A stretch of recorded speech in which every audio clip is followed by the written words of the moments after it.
Hello, my name is Gagandeep Singh, and I chose my connection assignment topic as photosynthesis. In the next few slides, I will explain what is the natural connection for my project, what is the human history connection for my project, as well as what are the thresholds which plays important role in my presentation. So let's discuss what is the process and what is photosynthesis. Photosynthesis is termed as the process by which green plants and organisms which uses sunlight to synthesize food from carbon dioxide and water. Photosynthesis in plant is characterized by the presence of green pigment called chlorophyll as well as the production of oxygen by byproduct. In simple word, it can be said that process by which green plants and other organisms transform light energy into chemical energy. So what's the process now? So plant, algae and some bacteria with the help of photosynthesis uses light to convert carbon dioxide from soil to food, where chlorophyll supplies green color to the plant which absorbs the light energy by rearranging carbon dioxide and water molecules in carbohydrate, which is termed as glucose. It also produces oxygen gas returning to the atmosphere. The whole process is termed to be chemically defined process by which extremely integral part of biosphere is dependent upon. So now let's discuss what are the human history connection for my presentation. So it was once thought that plants got all their nutrition from soil, and many of the researchers have researched in photosynthesis and contributed their work in this topic.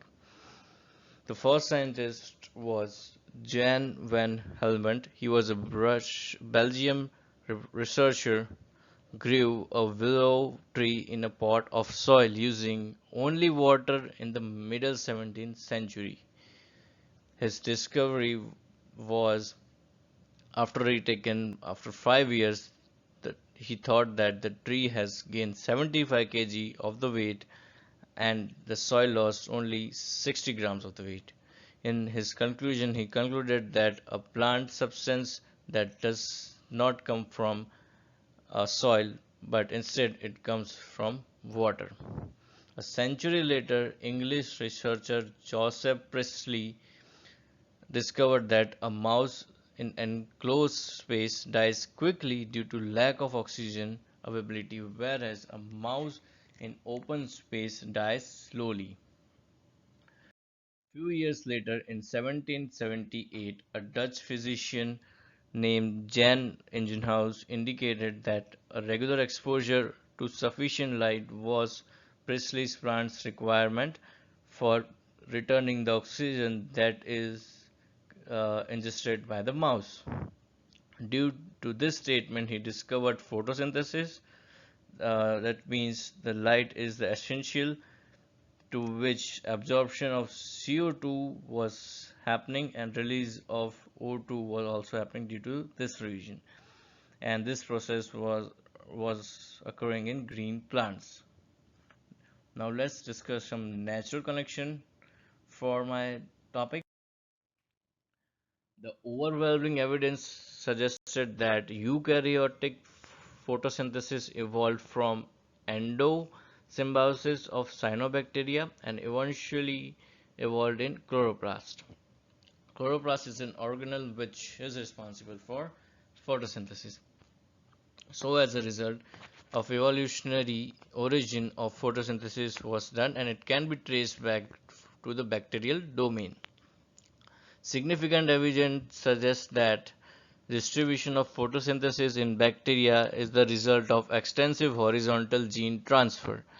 It has been stated that photosynthesis began in early Earth's history.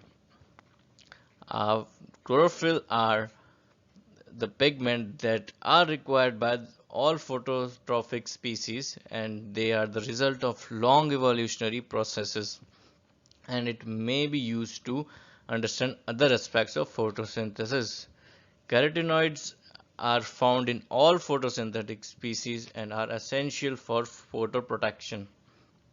Now let's discuss some of the thresholds which are important in my topic. The main threshold which I will cover is threshold number 5, which is life. And there are many small thresholds which plays important role in my topic, which are eukaryotes and photosynthesis. Firstly, there was carbon dioxide rich environment in early times. As O2 is a byproduct of photosynthesis, it converted CO2 rich environment to O2 rich environment. Now the problem was many organisms were dying because they were not able to survive in oxygen rich environment.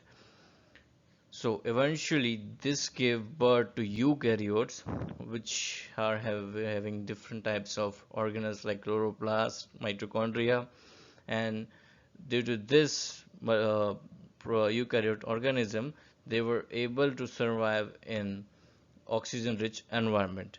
So after some years, there was multiplication of eukaryotes while there was reduction of prokaryote organisms. As prokaryotes were anaerobic, so they were not able to survive in oxygen rich environment. So these are my references from which I have taken the sources, and thank you for listening my presentation. Have a nice day.